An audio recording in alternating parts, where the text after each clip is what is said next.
Hello सभी छात्र छात्राएँ, सुप्रभात। द गैलेक्सी इंस्टीट्यूट की तरफ से आप सभी को हार्दिक शुभकामनाएँ। जैसा कि पर्यायवाची हम आप पढ़ रहे हैं और पर्यायवाची में हम भाग 6 पढ़ा चुके हैं। आज पर्यायवाची का भाग 7 पढ़ते हैं।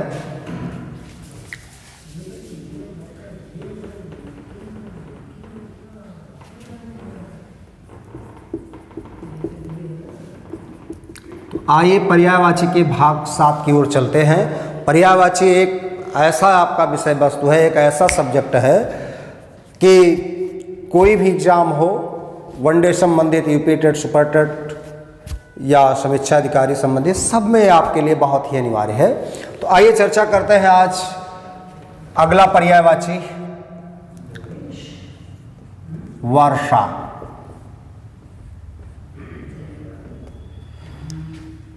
ध्यान दीजिएगा, वर्षा एक जातिवाचक संज्ञा भी है। जितने प्राकृतिक शब्द होते हैं सब जातिवाचक संज्ञा होती हैं।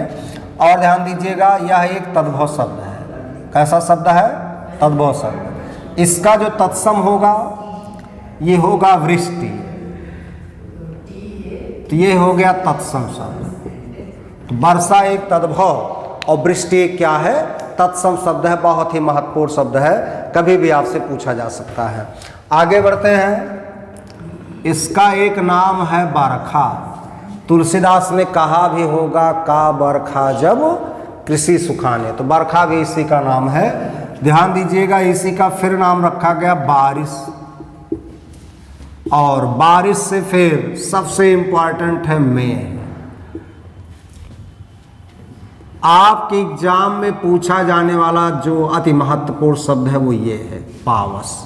पावस ही सबसे ज्यादा क्वेश्चन पूछा जाता है एग्जाम में। तो पावस किसका पर्यायवाची है? वर्षा का ही पर्यायवाची है। ध्यान दीजिएगा, बरसात तो आम बोलचाल भाषा में कर सकते हैं, लेकिन जो आपके कंपटीशन के क्वेश्चन बनेंगे तद्भव में पूछा जाएगा वर्षा, तो इसका तत्सम क्या होगा? वृष्टि होगा। बरखा, बारिश, ये बहुत सामान्य शब्द हुए। मेघ और पावस, यही 2 शब्द ऐसे हैं जो आपके एग्जाम के लिए महत्वपूर्ण हैं। मेघ को बादल भी मान लिया जाता है, लेकिन मेघ और पावस ये किसके नाम होंगे? वर्षा के नाम होंगे। तो जानकारी आपको वर्षा हो गई होगी। अब ध्यान दीजिएगा, वर्षा जैसे होता है, तो आइए थोड़ी बात कर लेते हैं। पानी एकत्रित हो जाता है कहाँ? तालाब में। तो आइए तालाब की बात करते हैं। तालाब एक तद्भव शब्द है। इसका तत्सम होगा मित्रों तड़ाग। तो तालाब एक तद्भव हुआ और तत्सम में हो गया तड़ाग। ये हो गया मित्रों तत्सम शब्द। ध्यान दीजिएगा, तालाब को कहते हैं सर, और जब वही तालाब श्रेष्ठ हो जाता है तो उसका नाम सरोवर हो जाता है। तो सर माने तालाब होता है, सरोवर माने श्रेष्ठ तालाब हुआ। यहीं पर थोड़ा एक कंपटीशन का क्वेश्चन बनेगा, पूछेगा सर और सर में क्या अंतर है। तो अगर ये सर पूछा, ये तो हो गया तालाब, और ये सर हो गया बाण का पर्यायवाची। तो जानकारी आपको होनी चाहिए, ये सर तालाब हुआ और ये सर क्या हुआ? बाण हुआ। तो इस तरह से सर तालाब हुआ और सरोवर श्रेष्ठ तालाब, महान तालाब को भी कहा जाता है। जानकारी आपको होनी चाहिए। आगे बढ़ते हैं। इसी तालाब का अगला क्या नाम हो सकता है? ध्यान दीजिएगा, इसका एक नाम पुष्कर है। पुष्कर और पोखरा या पोखर, ये वास्तव में कृत्रिम तालाबों में आते हैं। तो पुष्कर और पोखरा, पोखरा तद्भव है, पुष्कर एक तत्सम है जो तालाब की श्रेणी में आता है। अगला पॉइंट है, बड़े बड़े तालाब को कहा जाता है जलाशय। क्या कहा जाता है? बड़े बड़े तालाब को जलाशय भी कहते हैं। ध्यान दीजिएगा, ऐसा तालाब जिसमें कमल खिला हो, कमल से युक्त तालाब को कहते हैं पद्माकर। क्या कहते हैं मित्रों? पद्माकर कहते हैं। तो कमल से युक्त जितने तालाब होते हैं उनको क्या कहा जाता है, उन्हें कहा जाता है पद्माकर। ये भी आपके लिए बहुत ही महत्वपूर्ण शब्द है, पद्माकर पूछा जा सकता है। ध्यान दीजिएगा, इसका एक नाम सरसी है, जो सर से शब्द लिया गया है। तो सरसी माने भी तालाब होता है, याद रखिएगा इस पॉइंट को। और ध्यान दीजिएगा, इसका एक नाम कासार भी हुआ।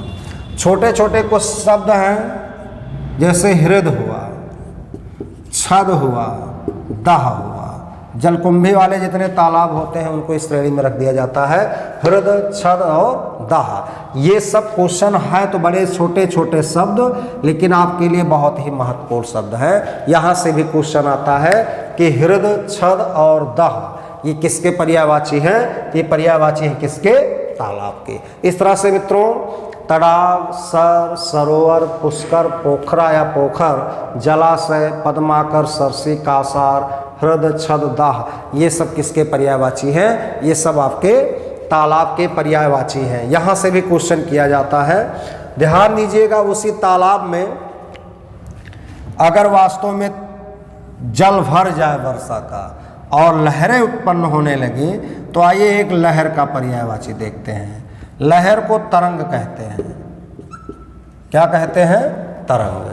अब इसी में एक बहुत महत्वपूर्ण शब्द है, यहाँ से क्वेश्चन आता है, पूछा जाता ऊर्म किसका पर्यायवाची है। बहुत ही अद्भुत शब्द है, महत्वपूर्ण शब्द है ऊर्म। यहाँ से संधि बनाई जाती है, जैसे कहीं लिखा हो जलोर्मी, जैसे कहीं शब्द में लिखा हो जलोर्मी। जब आप विच्छेद करते हैं जल प्लस ऊर्म होता है, यानी जल में उत्पन्न तरंग को ही हम क्या कहते हैं, जलोर्म। इस तरह से ऊर्म का तात्पर्य क्या होता है, तरंग से होता, लहर से होता है। जानकारी होनी चाहिए, बहुत ही महत्वपूर्ण शब्द है।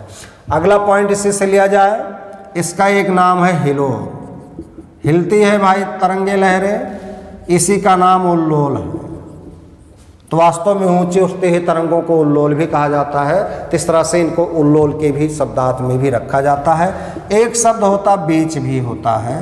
तो वास्तव में तरंगों में ऐसे उभार होता है, अवनत और अपनत होता है। इस तरह से अवनत अभिनत होने से इसका नाम एक बीच भी रखा जाता है। तो तरंगों का एक नाम रखा गया बीच भी। अब ध्यान दीजिएगा, इसका जो मेन शब्द है, जहाँ से क्वेश्चन सबसे ज़्यादा आता है, वो आपके ऊर्म, हिलोर, उल्लोल और बीच। ये शब्द बहुत ही महत्वपूर्ण हैं। तो इस तरह से ऊर्म, हिलोर, उल्लोल, बीच भी किसके पर्यायवाची हैं, तरंग के पर्यायवाची हैं। तो हमने देखा वर्षा, वर्षा में वृष्टि, वर्षा, बारिश, मेघ, पावस, बरसात हुआ। तालाब के पर्यायवाची में तड़ाग, सर, सरोवर, पुष्कर, पोखरा, जलाशय, पद्माकर, सरसी, कासार, हृद, छद, दाह ये सब पर्यायवाची हैं किसके, तालाब के। लहर में तरंग, ऊर्म, हिलोर, उल्लोल और बीच भी इसका पर्यायवाची है। किस तरह से ये रहे पर्यायवाची वर्षा, तालाब और लहर से। आइए अगली पर्यायवाची की ओर चलते हैं। अगला पर्यायवाची रहेगा मेढक का। आपने देखा होगा वर्षा जैसे थोड़ा बहुत ही अगर किसी भी तालाब, किसी भी पोखरा में थोड़ा पानी एकत्रित हुआ, तो देखते होंगे जो वर्षा ऋतु में उत्पन्न होते हैं मेढक अपना पीले पीले रंग में निकलने लगते हैं। तो आइए मेढक की बात करते हैं। मेढक एक तद्भव शब्द है। क्या है मित्रों, तद्भव। इसका जो तत्सम होगा वो मंडूक होगा। तो मंडूक एक तत्सम शब्द है, जानकारी होनी चाहिए। तो मेढक तद्भव है, मंडूक तत्सम है। ध्यान दीजिएगा, मेढक बोलता कैसे है। मेढक बोलता है भेंक भेंक भेंक। भैया भेंक भेंक बोलता है तो नाम कहाँ पड़ गया, भेंक पड़ गया। तो इस तरह से भेंक भी किसके पर्यायवाची है, मेढक के। ध्यान दीजिएगा, जो वर्षा ऋतु में ही उत्पन्न होते हैं ऐसे मेढक को वर्षा भू भी कहते हैं। और ध्यान दीजिएगा, वर्षा इनका सबसे प्रिय है, इसलिए इनको वर्षा प्रिय भी कहा जाता है। इन मेढकों को क्या कहते हैं, वर्षा प्रिय। तो बरसात में उत्पन्न होने से वर्षा भू, और वर्षा इनका सबसे प्रिय होता है, इसलिए इनको वर्षा प्रिय भी कहा जाता है। ये भी महत्वपूर्ण शब्द है। ध्यान दीजिएगा, उसी बारिश में निकलने वाले मेढक का नाम दरदुर और दादुर भी कहा जाता है। दादुर एक तद्भव है, दरदुर एक तत्सम है। तो ये तद्भव हो गया, ये तत्सम हो गया, जो किसके पर्यायवाची हैं, मेढक के पर्यायवाची रखे गए हैं। अगले पॉइंट में चलेंगे। इनका एक नाम रखा गया है प्लवग। उछलने कूदने के कारण इनको प्लवग भी कह दिया जाता है। तो इस तरह से मेढक के पर्यायवाची से इनका एक नाम ये भी रखा गया है। वर्ष में एक बार निकलते हैं सालूक या सालू भी कहा जाता है। तो इस तरह से इनको सालूक और सालू भी कहा जाता है। किसको, मेढक को। ये भी जानकारी आपको होनी चाहिए। तो इस तरह से मेढक का ये पर्यायवाची रहा। अगला चलते हैं किनारा का पर्यायवाची।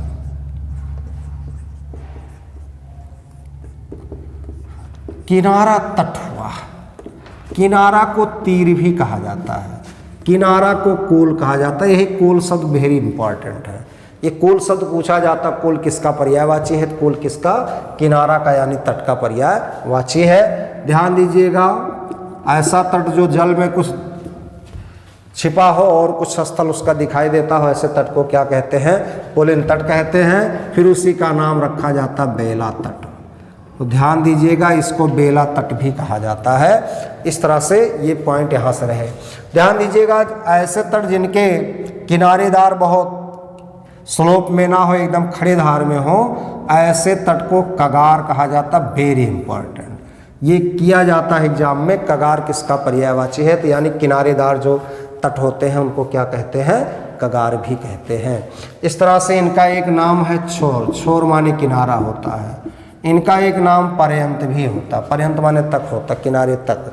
अर्थात पर्यंत और छोर भी किसके पर्यायवाची हैं, किनारा के पर्यायवाची यानी तट के पर्यायवाची हैं। यहाँ से भी क्वेश्चन किया जा सकता है, जानकारी आपको होनी चाहिए।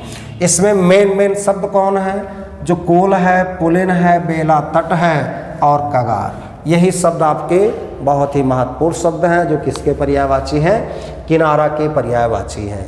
तो इस तरह से मित्रों, तट, तीर, कूल, पुलिन, बेला तट, कगार, छोर, पर्यंत, ये सब किसके पर्यायवाची हो जाते हैं, ये सब किनारा के पर्यायवाची हो जाते हैं। तो यहाँ से भी क्वेश्चन किया जा सकता है। तो आइए देखते हैं अगला पर्यायवाची। अगला पर्यायवाची है मछली का पर्यायवाची। आप कहते होंगे मछली जल की रानी है, तो यानी मछली जो शब्द है ये है आपका स्त्रीलिंग शब्द है, जातिवाचक संज्ञा से है। तो ध्यान दीजिएगा, मछली एक तद्भव शब्द है और मत्स्य एक तत्सम शब्द है। कैसा शब्द है, तत्सम शब्द है। ध्यान दीजिएगा, मछली तद्भव और मत्स्य तत्सम। सुंदर आंखें होती इसलिए इसको मीन भी कहते हैं। पूंछ के सहारे वास्तव में घूमते हैं इसलिए इसको सफरी कहते हैं। यही सफरी वेरी इंपॉर्टेंट शब्द है। ध्यान दीजिएगा, इसका एक नाम झस या झक भी है और जल में इसका जीवन है इसलिए इसको जल जीवन भी कहते हैं। तो मछली का एक नाम जल जीवन भी है। ये भी बहुत ही महत्वपूर्ण शब्द है, जहाँ से क्वेश्चन किया जा सकता है।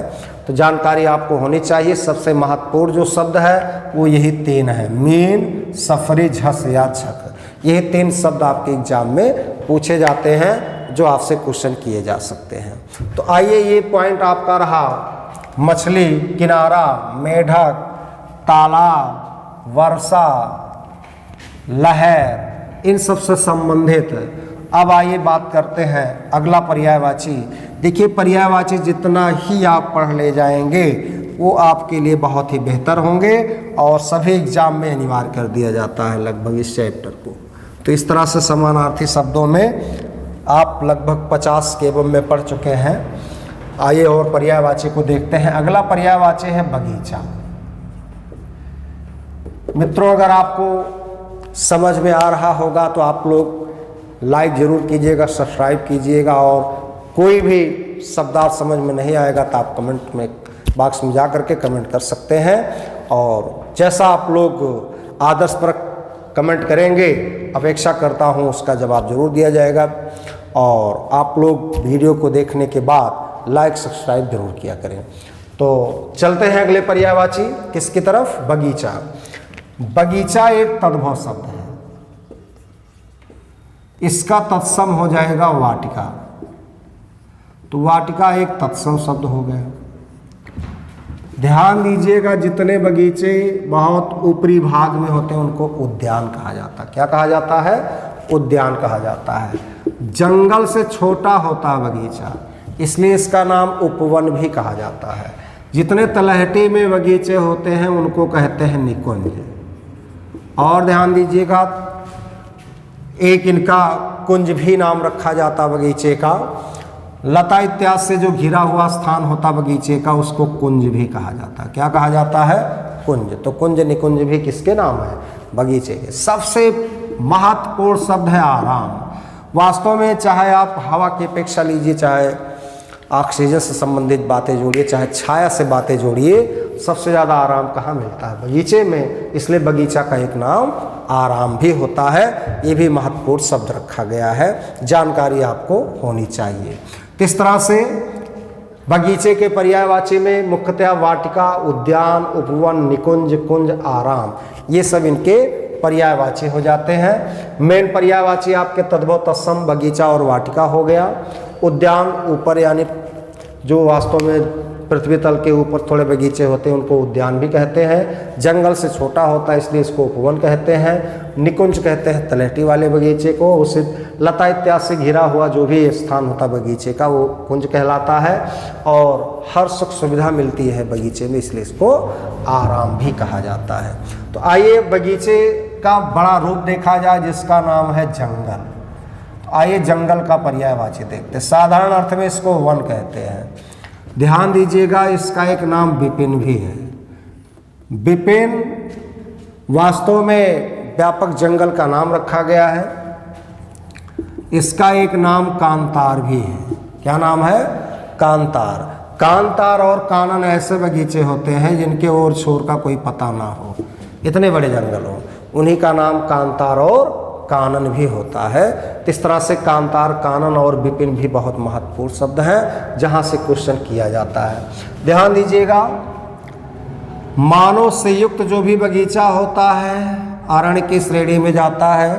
पर्वतीय बगीचे को अटवी कहते हैं। इस तरह से अटवी और अरण्य भी किसके पर्यायवाची हैं? बगीचा के पर्यायवाची हैं। यहाँ से भी क्वेश्चन आता है, बगीचा से भी आपके लिए बहुत हितकर क्वेश्चन पूछा जाता है। तो विपिन, कानन, कांतार, अरण्य और अटवी, और भी शब्द को देख सकते हैं बगीचा के पर्यायवाची में। अगला पर्यायवाची इसमें हो जाएगा विजन। वास्तव में ऐसे जंगल, ऐसे वन जहां वास्तव में जन विहीन होते हैं, वहां व्यक्ति जा ही नहीं सकता, इतने घने होते हैं, ऐसे जंगल को क्या कहते हैं? विजन कहते हैं। विजन से फिर निर्जन भी कहा जा सकता है। तो जन का अभाव जहाँ पाया जाता है जिस बगीचे में, उसका नाम विजन और निर्जन भी कर दिया जाता है। इसमें देखिए जितने शब्द हैं वन को छोड़ करके बाकी सारे शब्द को आप समझ सकते हो। विपिन, कानन, कांतार, अरण्य, अटवी, विजन और निर्जन भी किसके पर्यायवाची होंगे? बगीचा के पर्यायवाची होंगे। यहाँ से भी जंगल के पर्यायवाची होंगे। यहाँ से भी क्वेश्चन किया जाता है। आइए अगला पर्यायवाची देखते हैं, वृक्ष का पर्यायवाची। आइए वृक्ष की बात करते हैं। अपेक्षा करता हूँ जंगल और बगीचा दोनों के अंतर को आप समझ सकते हैं। अगर उपवन रहेगा तो बगीचा रहेगा, अगर वही वन है तो जंगल हो गया। आइए चर्चा करते हैं अगला वृक्ष का पर्यायवाची। ध्यान दीजिए, मान लीजिए ये कोई वृक्ष है।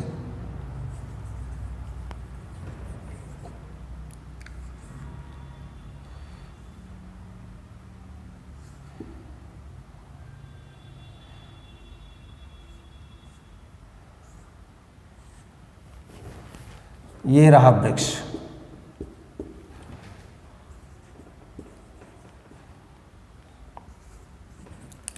ये मान लीजिए आपका वृक्ष रहा। तो जो वृक्ष शब्द लिखा है ये तो आपका जातिवाचक है प्लस एक तत्सम शब्द है। तो जो वृक्ष होगा ये तत्सम शब्द होगा। इसका जो तत्सम होगा वो ये होगा, वृक्ष। तो जो ये वृक्ष लिखा है तो ये आपका तद्भव शब्द है, और ये जो वृक्ष लिखा है जिसमें का और शा का मेल वाला वर्ण लिखा, संयुक्त व्यंजन लिखा है, ये आपका तत्सम हो जाता है। तो इस तरह से वृक्ष हुआ और वृक्ष हुआ।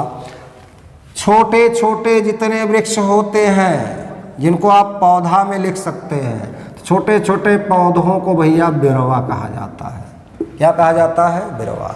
और जितने व्यापक बड़े बड़े वृक्ष होते हैं, बड़े बड़े पेड़ होते हैं, उनका नाम रखा गया है बिटप। क्या रखा गया है? जिसमें पीपल बरगद के बड़े बड़े वृक्ष आ जाते हैं, उनको क्या कहते हैं? बिटप भी कह दिया जाता है। ये भी महत्वपूर्ण शब्द है। अगला पॉइंट चलते हैं, इसका और भी नाम है। पेड़ वास्तव में कहीं जा ही नहीं सकता, इसका गमन होता ही नहीं है। तो जो अगम, जो कहीं जा ना सके, उसी पेड़ का नाम क्या होता है? अगम होता है। और देखिए, ये जो जल पीता है इसे जड़ से पीता है। तो जब ये पैर से जल पीता है वृक्ष, तो वृक्ष का फिर नाम होता है पादप। पाद माने पैर, पा माने पीना। पैर से जल पीने वाले वृक्षों को हम क्या कहते हैं? पादप भी कहते हैं। अगर इसी पेड़ को काट दिया जाए, ध्यान दीजिएगा, तो वास्तव में जब इसको हम काट देंगे, इसमें अनेक शाखाएं निकलेंगी, इसलिए इसको क्या कहते हैं? शाखी भी कहते हैं। क्या कहते हैं? तो शाखा होने से इसको क्या कहा जाता है? शाखी भी कह दिया जाता है। ये भी जानकारी आपको होनी चाहिए। ध्यान दीजिएगा, इसका एक नाम गांछ भी है। गांछ क्यों कहा गया? जब पेड़ कट जाता, हरा पेड़, तो हरे पेड़ से फिर बाद में नई नई गाछें निकलती हैं, शाखाएं निकलती हैं, इसलिए इसको गांछ भी कहते हैं। अगर वही पेड़ सूखा है तब उसका नाम रुख होता है। क्या होता है? रुख। तो रुख कहते हैं कैसे पेड़ को? सूखे हुए पेड़ को भी क्या कहा जाता है? रुख कहा जाता है। तो वास्तव में जो पर्वतीय वृक्ष होते हैं उनको द्रुम और तरु भी कहा जाता है। तो पर्वतीय वृक्षों को, औषधीय वृक्षों को द्रुम और तरु की श्रेणी में भी रखा जा सकता है। यहाँ से भी जानकारी आपको होनी चाहिए। तो इस तरह से वृक्ष, बिरवा, बिटप, अगम, पादप, शाखी, गांछ, रूख, द्रुम और तरु, ये सब किसके पर्यायवाची हो जाते हैं? वृक्ष के पर्यायवाची हो जाते हैं। तो वृक्ष के पर्यायवाची में इतने पर्यायवाची को हम लोग देखेंगे। और ध्यान दीजिएगा, यहां से क्वेश्चन कौन कौन महत्वपूर्ण पूछा जा सकता है? बिटप, पादप, अगम, अगले पॉइंट में द्रुम और तरु, ये सब क्वेश्चन बनते हैं। तो यहां से क्वेश्चन किया जा सकता है, जानकारी आपको होनी चाहिए। आइए अगला पर्यायवाची चलते हैं। अगले पर्यायवाची का नाम क्या लिया जाए? अगला पर्यायवाची होगा उसे वृक्षों में वास्तव में जिसका नाम होगा आम। तो आइए वृक्षों में आम वृक्ष को देखते हैं, बहुत महत्वपूर्ण है। आम एक तद्भव शब्द है जिसका तत्सम होगा आम्र। तो आम्र एक कैसा शब्द हो गया? तत्सम। और आम कैसा हो गया? तद्भव। ध्यान दीजिएगा, रस से युक्त होता है, इसलिए इसको कहते क्या है? रसाल कहते हैं। और जब वही आम पक जाए, उसका गूदा पीने योग्य हो जाए, तब इसका नाम होता पियम। क्या नाम होता है? तो पियम, वो पीने योग्य जिसके गूदे हो जाए, ऐसे आम को, पके हुए फल को क्या कहते हैं? पियम कहते हैं, जो आम का पर्यायवाची है। एक पॉइंट सबसे इंपॉर्टेंट है, ध्यान दीजिएगा। अगर पूछा जाए अम्ब और अम्ब में क्या अंतर, तो अम्ब माने वास्तव में माता भी होता है, अम्ब माने आम भी होता है। याद रखिएगा, ये बहुत ही महत्वपूर्ण क्वेश्चन मैं आपको दे रहा हूं।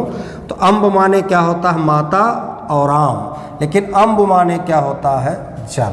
इस तरह से केवल एक मात्रा का अंतर है। अगर मात्रा लगा रहेगा, ऊ की मात्रा लगी रहेगी, तो ये जल हो जाएगा। अगर हट गया तो माता या आम का पर्यायवाची हो जाएगा। इस तरह से अम्ब किसका पर्यायवाची है? आम का पर्यायवाची है। बहुत ही महत्वपूर्ण शब्द है, ध्यान दीजिएगा। आम का एक नाम है सहकार। आम को सहकार क्यों कहते हैं? सह माने सात, कार माने कार्य, जिस फल के साथ अनेक प्रकार का काम। अरे आम का आप अचार बनाते हो, आम की खटाई बनाते हो, आम का अमावट निकालते हो, ध्यान दीजिएगा, बहुत ही महत्वपूर्ण। आम को सिरके में आप डालते हो, आम का चूर्ण बनाते हो, इसलिए अनेक प्रकार से कार्य होने से इसको क्या कहा जाता है? सहकार कहा जाता है। तो सहकार का अर्थ होता है जिसके साथ अनेक प्रकार के कार्य किए गए हों, उसी को क्या कहा जाएगा? सहकार कहा जाएगा। अगला पर्यायवाची है, इसका एक नाम है अतिसौरभ। अति माने बहुत अधिक, सौरभ माने सुगंध गंध से हुआ। तो वास्तव में जब आम में बौर लगा होता है तब इसके वृक्ष के जो आसपास का वातावरण होता बड़ा खुशनुमा होता है, इसलिए इसको अति सौरभ भी कह दिया जाता है। और इसलिए इसको वहाँ पर मनमथालय भी कहते हैं। मनमथ माने कामदेव, आलय माने घर। वास्तव में जब आम में बौर लगा हो तो इसकी सुंदरता को देखते हुए ऐसा मान लिया गया जैसे ही इसमें कामदेव का वास हुआ हो, और इसलिए इसको क्या कह देते हैं, मनमथालय भी कह दिया जाता है। जानकारी आपको यहाँ से भी होनी चाहिए। ध्यान दीजिएगा, इसका एक नाम है पिक मित्र। इसको पिक मित्र क्यों कहते हैं? कोयल वास्तव में क्या करती है, जब आम में बौर लगा रहता फाल्गुन में, तो वास्तव में बसंत ऋतु के आगमन की सूचना देती है इसी पेड़ पर बैठ करके, इसलिए इसको पिक मित्र भी कह दिया जाता है। पिक मित्र के साथ साथ इसको पिक बंधु भी कहते हैं। पिक मित्र के साथ साथ इसे क्या कहते हैं, पिक बंधु भी कह दिया जाता है। ये भी महत्वपूर्ण शब्दों में से एक शब्द रखा जाता है। तो जानकारी आपको होनी चाहिए, पिक मित्र क्या है, पिक बंधु क्या है। तो पिक मित्र पिक बंधु भी माना गया किसको, आम को। और ध्यान दीजिएगा, ये पिक मित्र और पिक बंधु ये बसंत के भी पर्यायवाची हैं। क्यों? क्योंकि बसंत ऋतु में ही कोयल वास्तव में इस पेड़ पर बैठ करके बोलती है, इसलिए बसंत का नाम भी क्या है, पिक मित्र है और पिक बंधु है। ये भी जानकारी आपको होनी चाहिए। ध्यान दीजिएगा, अगला जो नाम रखा गया है इसका नाम है फल श्रेष्ठ। क्या नाम है? फल श्रेष्ठ। फलों में बड़ा श्रेष्ठ फल माना गया है और इसीलिए इसको अमृत फल भी कह दिया गया है। क्या कह दिया गया? अमृत फल भी कह दिया गया है। इस तरह से अमृत फल भी किसका नाम होता है, आम का नाम होता है। ध्यान दीजिएगा, इसका एक नाम पिक बल्लभ भी है। पिक बल्लभ क्यों कहते हैं आम को?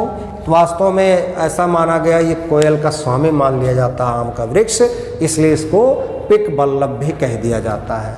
तो आज की वीडियो में हमने आपको पर्यायवाची के 7वें भाग में लगभग 7-8 पर्यायवाची को पढ़ाया है, लेकिन आप ऐसे से थोड़े थोड़े पर्यायवाची को अगर एकत्रित करते रहे, याद करते रहे, तो आपके लिए पर्यायवाची बहुत हितकर हो जाएगा।